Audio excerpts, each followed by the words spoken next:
Oh, negativity, they are so divine, so divine. Yesterday I spoke with all the people how divine. I know one people.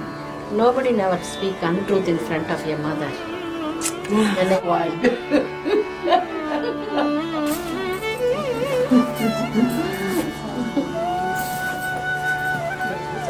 So look at the sweetness of my angels now. Oh. Thank you so much, Amma. My mission is just bring happiness to everybody. No expectations from this world. I'm not expecting anything from anybody. Just I want to give my love to all my people. I love this world so much. Mother Earth is unhappy. The oil spilling is not the man-made disorder at all. It is mother unhappiness. We have to love our Mother Earth.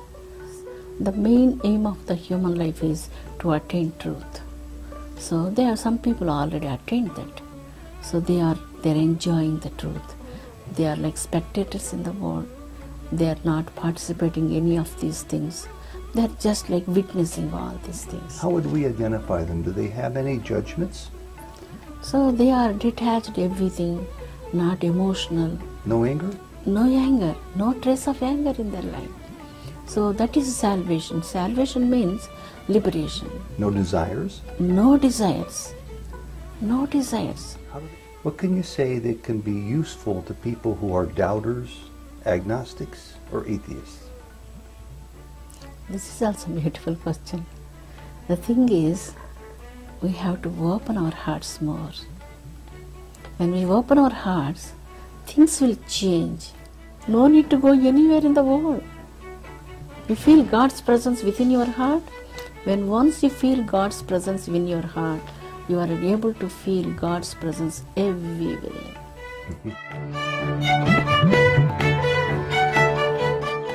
Welcome to Sojourns. This interview with Amma Sri Karunamayi was recorded in June of 2010 in Cleveland, Ohio. This is the second Sojourns interview with Amma.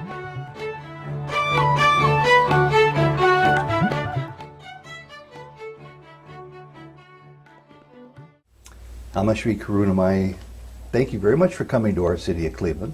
Welcome to our city again. Thank you so much. You see, we have a sunny, warm day for you. We like very much it when you come to grace us with your presence.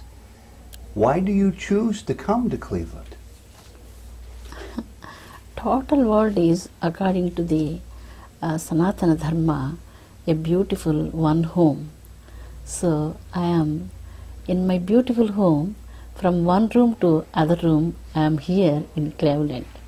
And do you feel equally as home here as you do in your ashram in India? Yes, absolutely.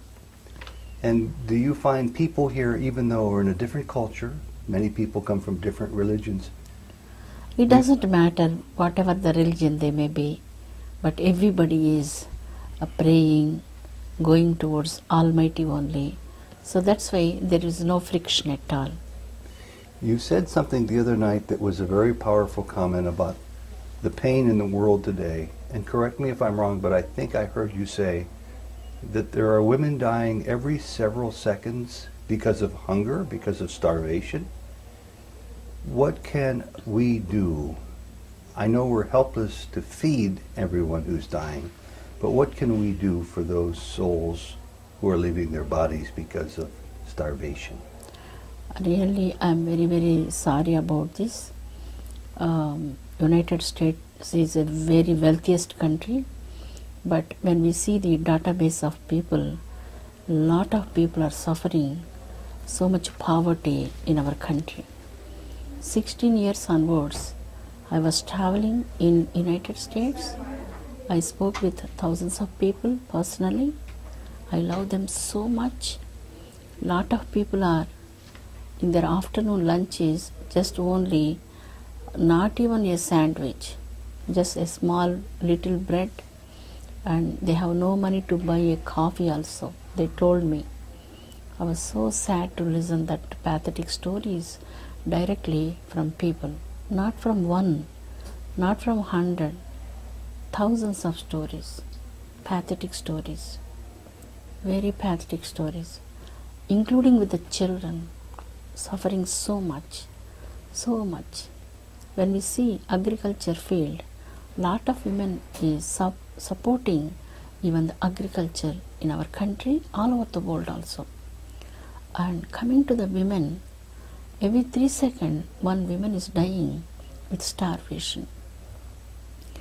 It is very pathetic. We are very sorry for this. So how to bring all the people to this world to support them? All of us can work on this. This is our duty to support our children, our women, our family members. In my feeling, total world is one family. There is no second thought in my heart. It's one family. So all the continents are one rooms in this family. We have to love each other. We have to support each other. We have to honor everyone's faith also. So coming to the starvation and dying of the women, so you can see the database of the world hungry problems, and also how many people are suffering exclusively in United States, suffering with poverty, below poverty line. Millions of people are suffering. People never going to imagine that, but this is true. We have to work hard. We have to bring more harmony, wealth to our people. We need understanding and supporting our people for jobs and for education, and also supporting the women it is very essential right now. Amma, there seems to be political solutions people can work for and spiritual solutions people can work for. In this latter category, which is more effective? To pray for those who are suffering, the women who are dying of starvation, the people living below poverty, or to send them love? There's a difference, and some people say, just send them love. What would you suggest we do? My expectation is we have to mix both. We have to mix both. Let the political support and also spiritual support, moral support, and all the people also can support everybody. So it is not only the responsibility of the political, not only the responsibility of the spirituality, we have to blend both together, and with a lot of love and responsibility and duty, we have to support all these problems. And I'd like to ask you a spiritual question about a problem that looks like it's a man-made problem, but I heard you say the other night that it's not a man-made problem. We're in America, June of 2010, everybody's aware of the Gulf oil spill. It's a catastrophe. And you surprised me the other night when you described it not as a man-made problem, but a problem with nature, Mother Nature. Could you talk about that from a spiritual point of view? When we see the Gulf oil spills from the borewell, it is so sad, very sad. In our 21st century, the most bad disaster happened. Lot of people are speaking about this man-made disaster, but in my heart, it is not man-made disaster. Before also, they put lot of bore wells around the world for oil. They're doing all these years, all these times. But this time, unfortunately, it was happened like that. I think it is not man-made disaster at all. It is like a Mother Earth is so unhappy. Mother Earth is, we have to honor Mother Earth. We have to honor water. We have to honor all the trees, nature. When we see for each and every hour, we are using more than 2.5 millions of the plastic bottles just for 1 hour. Imagine for 24 hours how many bottles we are using. Imagine how much, calculate how much plastic bottles we are using for 1 year. Like this in all the continents and countries, these plastic bottles are never going to merge in Mother Earth. And sometimes we put all the the computers, we put it, dump in the oceans. So we are so mercilessly using our Mother Earth. Mother Earth is giving, giving, giving, giving. All the sources we are using mercilessly like anything. Today, Mother Earth she is not able to give anything, she remains with empty hands. So we are digging the wells, so many wells, like a lot of minings all over the world. We never fill the mines in proper way. So this kind of things we are doing in the entire world. Mother Earth is so unhappy with our merciless heart. So that's why Mother Earth is unhappy. The oil spilling is not the man-made disorder at all. It is Mother unhappiness. We have to love our Mother Earth.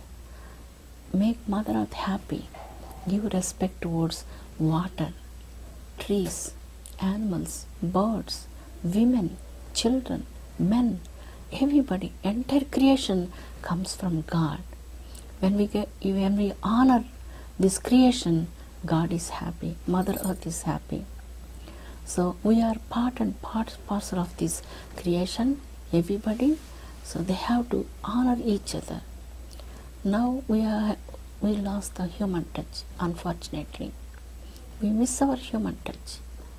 We need to cultivate again the affection between heart to heart, the golden link between heart to heart. We have to love each other. We have to honor each other. We have to live peacefully on this Mother Earth. We must not run all the way for money's sake. We have to run for human values and inner values sake. That is so beautiful for mankind. So that it doesn't matter what we believe, what religion, what faith we are going towards, but everybody is going towards Almighty only, to peace only. So that's why when we love each other, when we understand each other, harmony, love remains in the society. We will help each other, then peace comes in the society. This kind of disasters are never going to happen. However, people are working on that.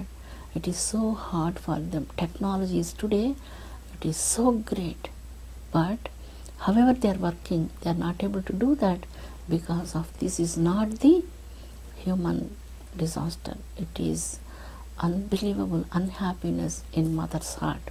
We have to make Mother happy, to live in this world with harmoniously and with understanding hearts and helping each other. That is very essential for all the people in the world. And it's my impression that there are still many people in this world today who think of Earth as an inanimate object. Sometimes they use a cliche and refer to this planet as Mother Earth, but you're recommending for all of us to believe in Mother Earth as a living being, aren't you? Yes, there is life in the Panchabhutas. There is life in water, there is life in the air, there is life in the fire, there is life in Mother Earth. So that's why we called not just Earth, Mother Earth. It's just not Earth. She is giving so much to us, giving so much, all the food, all the grains, flowers, what all the things we are using, everything comes from Mother only, her lap only. So that's why we have to honor Mother like our own biological mother. Aham putrasya bhumi mataha. I am the son of Mother Earth. This is the feeling in the Rig Veda. I am the son of Mother Earth. So everybody is also the children of Mother Earth. So between children and children, they must not quarrel with each other. We have to live harmoniously, friendly, and helping each other, loving each other. We have to live in this world to bring more progress in the world. So that is important. So that's why when we are all the time quarreling with each other, Mother Earth is naturally unhappy, no? We have Jody here and Mary Fran here, who both have some questions that they would like to ask, and one from Mary Fran has to do with what you had to say about the use of words, how we use them. And would you talk a little bit about what you mean when you suggested that we think 10 times before we speak using words, and that we think 100 times before writing using words? What do you mean? Sometimes people are very rushed to speak something without thinking anything. When they listen something, which is sometimes is not also real, but they are speaking about that. So that's why we are missing so many good friends without thinking anything, speaking unusual words and discomfortable thinking, feelings, which is really not fair. Before talking, twice, thrice, 10 times, we have to think about that. So word is a great power in our word. There is a great power in the word. Sometimes people, when listen some very negative words, I heard people commit suicides also. A comfortable word give us inspiration, give life to people. So that's why we have to think before speaking anything twice, thrice, 10 times. Before writing anything, if you write good things, very nice. Writing negative things, 10 times, 20 times, 100 times, we have to think about that. That is so beautiful. When I asked you that question, you laughed. You had a little chuckle. What makes you laugh? You have such a beautiful way of expressing your whimsical, humorous look at life. What makes you laugh? So people, without thinking, we are talking. So that's why you are asking me the question. You know, many spiritual teachers have described the state of equanimity. Tell me if I have it right from your perspective, that we, walking the earth, can choose to live at the level of pain and suffering. Sometimes we're fortunate enough to live at the level of happiness and joy and peace. But those who evolve spiritually at the highest level live at the level of equanimity above both pain, joy, and peace. Do I have that right? Is that the level of spiritual progress we're aiming to achieve, this level of spiritual equanimity? Yes, your question is a beautiful question. When people are meditating and then they are gradually growing different levels, and then they achieve some highest consciousness level, they feel eternal happiness, boundless happiness. They don't like to come from that state to down towards the human level, human thoughts. But my mission is different. I feel everybody is in myself. I am in all living beings. That is my feeling. That's my experience. I am in all is in me. So that's why I love this world so much. If anybody is suffering, I feel that suffering. If anybody is cutting the trees, I feel it is cutting like my own fingers and my hands. I feel that pain in my body. If anybody is hurting any women, I feel that is the pain, my pain. If anybody feel happy, I feel that's my happiness. So that's why my mission is just bring happiness to everybody. No expectations from this world. I'm not expecting anything from anybody. Just I want to give my love to all my people. I love this world so much. There's much discussion in groups of people who are on a spiritual path. Some people talk about what their books teach them, and their teachers explain to them that we're living in a dream world. This is an illusion. This is Maya. And it's a very difficult concept for anybody to understand in the West.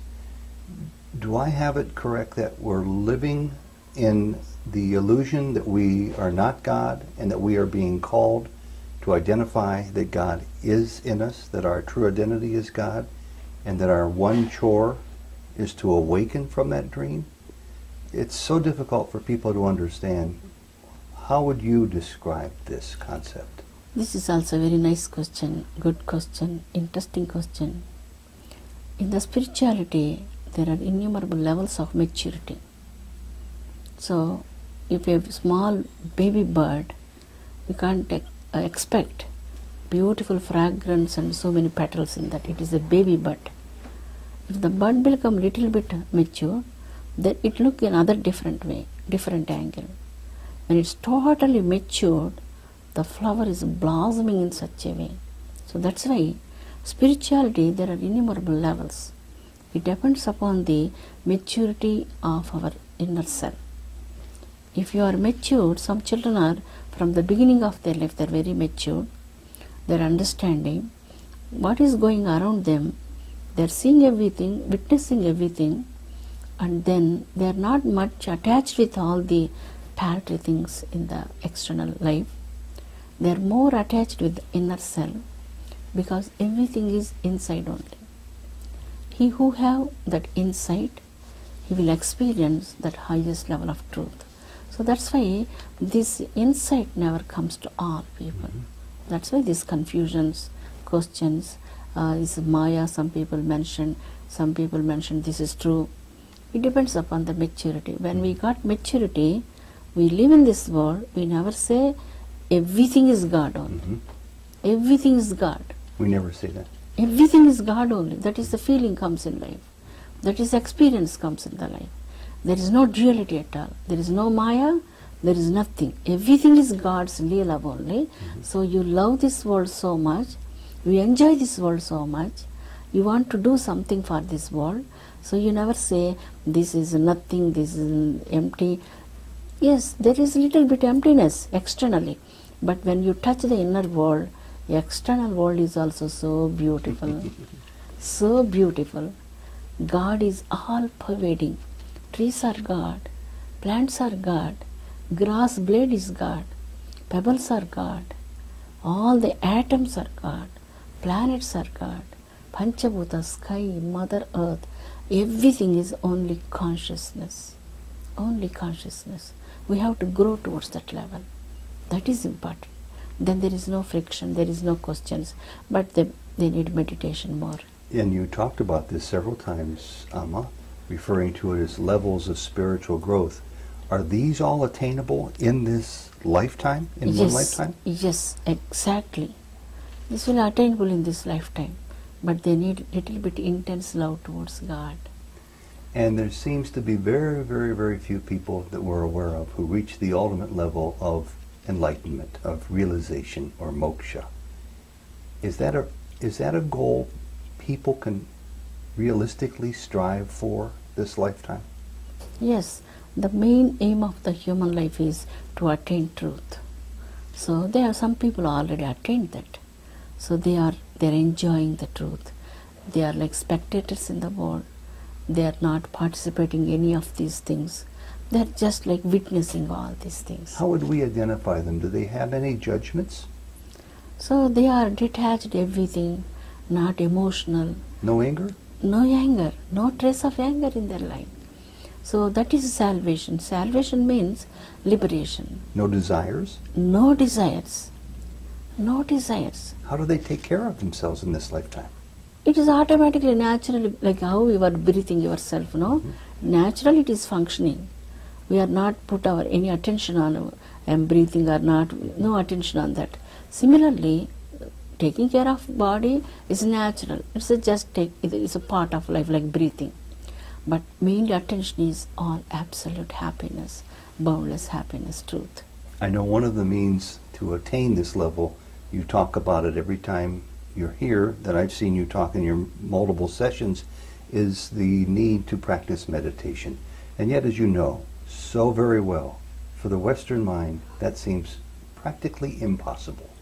How can people realistically achieve progress in meditating? I'm traveling 16 years onwards all over the world.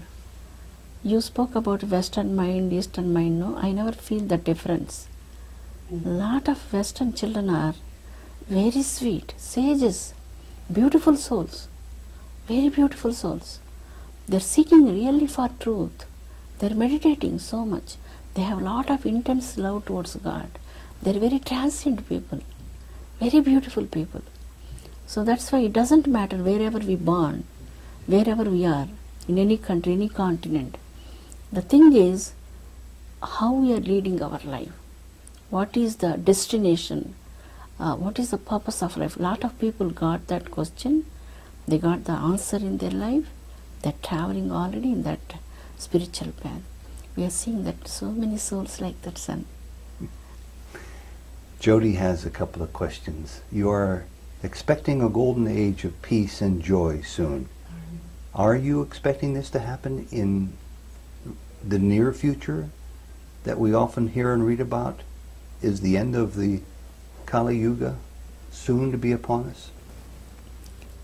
Are you speaking about the calendar is going to end in the 2012? No, I don't think I'm talking about that, but Not comment on that as well, because Okay. a lot of people do wonder about that. Okay. It is the end for ignorance, starting for knowledge. Say that again? It is the end for ignorance, starting of the supreme knowledge. Very good. So we have to be asking ignorant questions before we can get to the true understanding. When we are meditating in silence, all the questions are subside inside.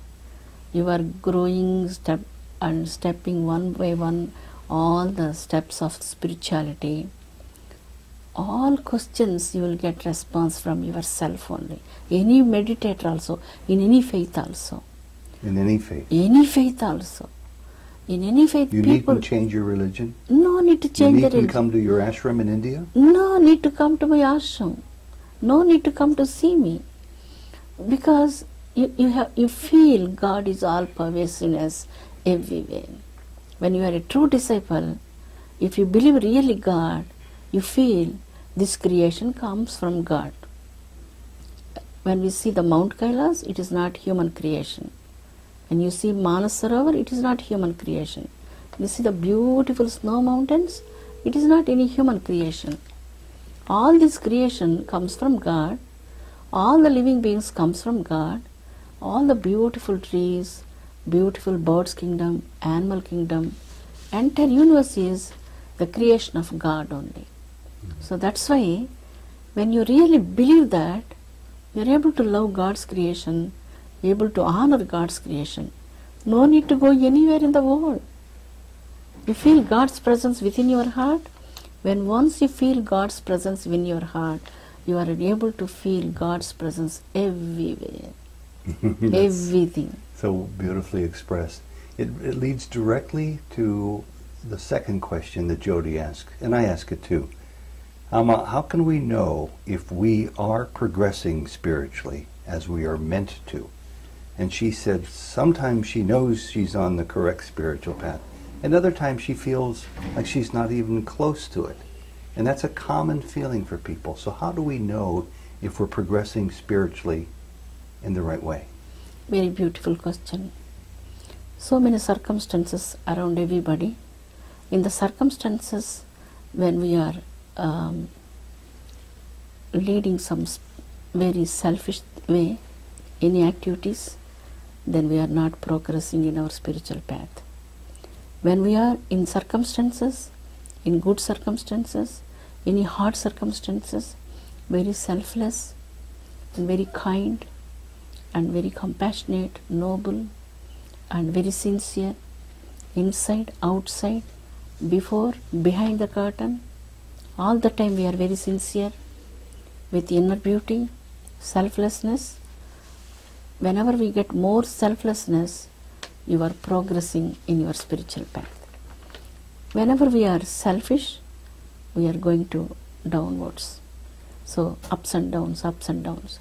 So that's why selflessness is the greatest attribute, going closer and closer to the supreme truth, self.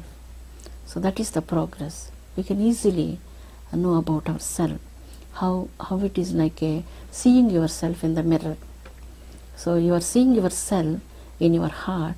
If we are very selfish, we have not much progress. Whenever we are selfless, progress comes in the life. Egolessness. Selflessness is giving us egolessness. Let our ego must be die in meditation. That's the beautiful. That's beautiful. Two more questions. And the second to the last question has to do with people who want to believe many times, but they're doubters, they're skeptics.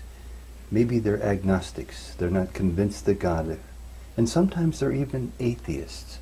They will look at some of these stories, such as yours, and they will wonder out loud if maybe you know something that they don't know. What can you say that can be useful to people who are doubters, agnostics, or atheists? This is also a beautiful question. The thing is, we have to open our hearts more. When we open our hearts, things will change in a different angle. When we see in our limited vision, things seems to be suspected, and we never get the truth. We have to open our heart to see anything also. Then only truth visible in a very gloriful way. And the final question, Amma, is, does everybody get there? Does everybody achieve their moksha, their divine oneness with the only one spiritual being, God? In the end, even people who lead a life that they would admit is a negative life or a harmful life, do they get there too? God is so kind and so gracious, all encompassing, so incomprehensible.